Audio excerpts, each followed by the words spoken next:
Les Russes ont bel et bien remporté plusieurs victoires dans la région de Lougansk. C'est ce que nous a confirmé Volodymyr Marinitch, qui est un élu de la région de Donetsk. Écoutons-le.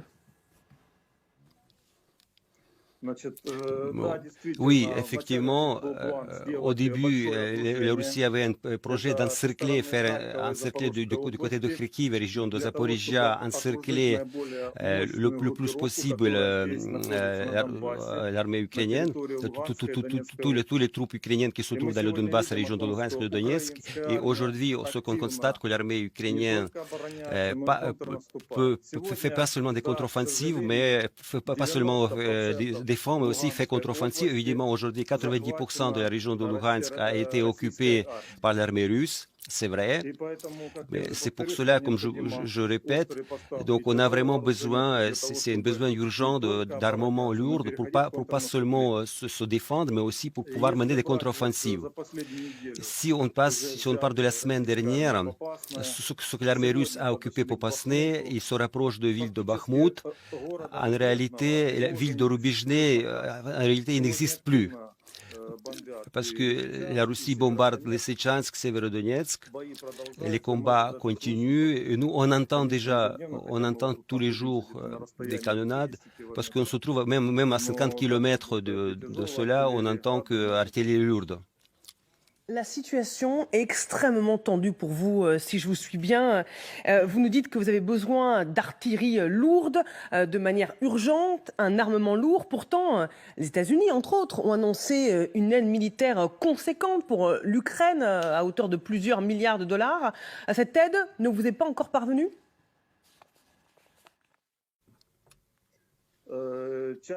Oui, partiellement, évidemment. Partiellement de ces armements étaient déjà fournis et l'armée ukrainienne, justement, utilise ces armements. Donc, il y a des livraisons des armes dans la région de Kiev et on a vu que l'armée ukrainienne a pu réaliser une contre-offensive aussi de manière active. La région de Kharkiv aussi, on a vu des fournitures, livraisons des armes, mais aujourd'hui, tous les armements qui se trouvent sur le territoire de Donbass, la région de Luhansk et Donetsk, mais on manque vraiment dans notre région, notre direction, on manque beaucoup d'armements. Comme les militaires disent, il n'y a jamais assez d'armements. Il faut dire que l'armée russe reste toujours la deuxième armée du monde, et même s'ils ont les armements pas très sophistiqués, modernes, mais ils ont beaucoup d'armements. Et ils ont donc une puissance de feu supérieure dans l'artillerie, donc les Russes. Ils ont 5 fois plus de canons que l'armée ukrainienne.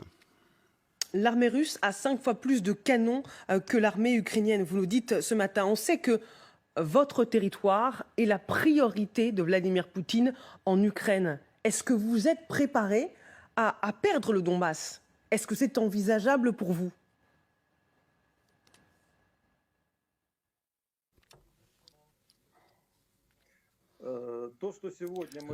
Ce qui se passe aujourd'hui, les troupes ukrainiennes mènent un combat défensif et je suis persuadé qu'avec tous les armements qui doivent être fournis des États-Unis, de l'Europe, nous pourrions pas seulement arrêter notre ennemi, nous pourrions aussi mener une contre-offensive.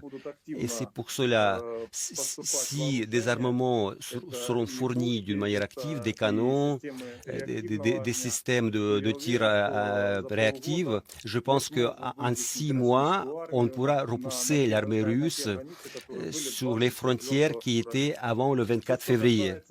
Interview réalisée il y a quelques minutes sur LCI. Comment analyser la stratégie des Russes sur le terrain dans Donbass?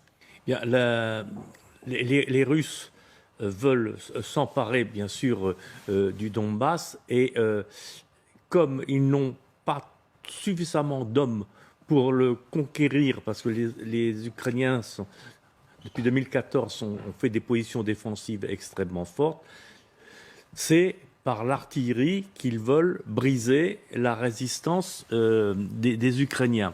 Alors, ils utilisent, comme les Ukrainiens, ce qui fait effet, ce sont des canons de 155 mm qui portent jusqu'à 40 km. Donc, l'idée des Ukrainiens qui se défendent, c'est de repousser les Russes au-delà de 40 kilomètres pour que les villes ne soient plus bombardées. Alors, ils y réussissent parfois, comme dans la deuxième ville d'Ukraine, ils ont réussi à les repousser à 40 kilomètres d'un côté, à 20 kilomètres de l'autre.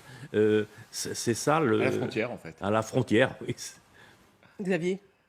Oui, c'est exactement ça. En fait, pour les Russes, il faut rapidement maintenant une victoire à afficher. Le moins difficile peut-être pour eux, ce serait l'oblast de Louhansk avec cette ville de Sieviero-Donetsk. En fait, il y a deux villes. Il y a Sieviero-Donetsk et Lysychansk qui sont deux villes jumelles, à peu près 100 000 habitants. Il reste 20 000 civils. Ils seraient entre 20 et 30 kilomètres. Donc, ils commencent à être largement à portée d'artillerie. Et ils ont en tout cas abandonné l'idée de fermer totalement, on voit la carte, de fermer la Nasse depuis Soumy jusqu'à Mariupol, où ils auraient pu enfermer une bonne partie de l'armée ukrainienne. Ils ont quitté le nord de Kharkiv pour redéployer du personnel justement dans cette attaque vers Sieviero-Donetsk. Mais ça va prendre plusieurs jours, hein. Les hommes sont partis hier, avant-hier, le temps qu'ils puissent reconstituer des bataillons et revenir sur le terrain. Et là, je pense que dans les prochains jours, on va assister à quelque chose de très important, sachant aussi que les Ukrainiens, de leur côté, commencent à avoir largement de quoi se défendre, puisque les fameux obusiers américains M777, ainsi que les canons César fournis par les Occidentaux, les César par la France, vont pouvoir, commencent déjà les obusiers américains, c'est certain, les César, j'ai pas la confirmation, à entrer en action sur le terrain. Pour les obusiers américains, ce qui est intéressant, c'est qu'ils peuvent avoir des obus dits intelligents qui peuvent être guidés par GPS et donc frapper des cibles de manière assez précise. Il faut voir dans les prochains jours vraiment ce qui se passe sur cette ville très importante de Sieviero-Donetsk. Il nous reste quelques minutes seulement. Je voudrais qu'on prenne le temps de parler de cette charge lancée par Moscou ce matin contre l'OTAN. Écoutez Sergueï Lavrov. Nos collègues de l'OTAN, sous le leadership des États-Unis, sont en train de violer leur obligation de ne pas défendre leur sécurité dépend des autres. Sur le plan pratique, quels sont les résultats de cette politique de l'Occident? Eh bien, c'était l'élargissement sans limite de l'OTAN vers l'Est. Nous avons mis des années pour essayer de prévenir que cela allait mal terminer, que toutes les promesses occidentaux ont été violées, que cela crée des menaces à notre sécurité. Nouvelle charge pour justifier la guerre en Ukraine. Nous n'avons fait que répondre à une agression. C'est ce que nous dit Sergueï Lavrov. C'est le narratif qu'ils utilisent depuis le début de l'invasion en Ukraine. C'était la justification de l'invasion, mais maintenant les paradigmes ont évolué, c'est-à-dire là où le 24 février 2022 l'OTAN était ce qu'il était, hein, une vieille organisation, parfois en difficulté d'organisation, obsolète et en état de mort cérébrale. Et en état de mort cérébrale, comme l'a dit le président de la République. Ce n'est plus du tout le cas. Grâce en tout cas à cause du comportement russe en Ukraine, l'OTAN a retrouvé ses couleurs, sa nouvelle jeunesse, avec même de nouveaux pays qui souhaitent y adhérer. Donc la Russie a produit des effets complètement contraires de ce qu'ils voulaient en tout cas obtenir ou ce qu'ils attendaient d'obtenir. Et donc on a une vraie problématique de ce narratif qui n'a en plus aucun sens. Il faut se le rappeler. Il y a à peine 9 kilomètres qui séparent la Russie de l'OTAN côté Alaska. Donc ça n'a jamais été un sujet. Enfin, en tout cas, c'est pas ça qui a été mis en avant ces derniers temps. C'est un faux prétexte. C'est très difficile d'être menaçant à destination d'un pays doté de l'arme nucléaire. Donc, combien même il y aurait des forces de l'OTAN à la frontière immédiate russe de tous les côtés de la Russie, personne n'irait attaquer la Russie parce que il n'y a pas de raison valable a priori. En tout cas, il n'y en avait pas avant l'invasion ukrainienne. Et puis c'est un pays doté, donc on est extrêmement vigilant à ne pas provoquer un pays doté de l'arme nucléaire. Donc ce narratif, encore une fois, est à destination de la population intérieure russe pour justifier, comme les justifications et les gesticulations que Vladimir Poutine a eues le 9 mai en disant disant c'était la seule bonne décision, la vraie. J'avais pas le choix, il fallait que j'y aille. Donc un coup c'est pour protéger les pro-russes, alors qu'on bombarde aisément les populations civiles dans la région du Donetsk, soi-disant celle où les civils devraient être protégés. C'est l'OTAN, c'est l'Occident qui est menaçant.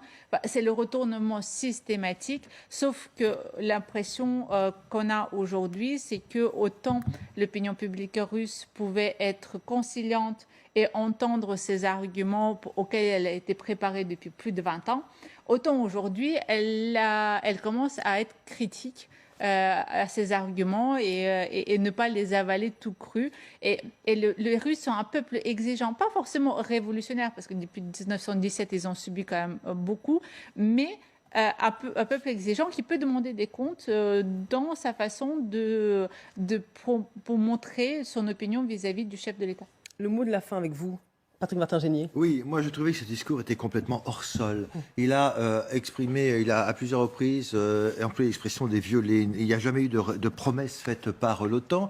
L'OTAN est une organisation certes militaire mais purement défensive. Il y a l'article 1 qui dit qu'à tout moment on doit régler de façon pacifique les règlements internationaux. Et donc si effectivement la Suède et la Finlande souhaitent rejoindre l'OTAN, c'est parce qu'il y a véritablement un impérialisme russe.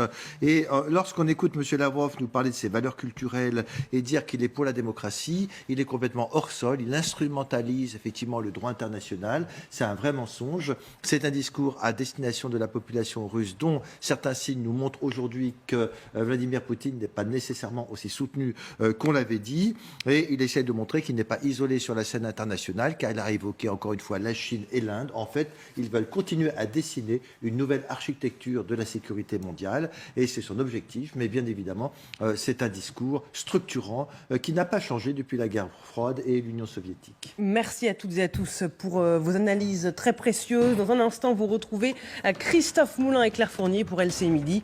Très bonne journée sur LCI.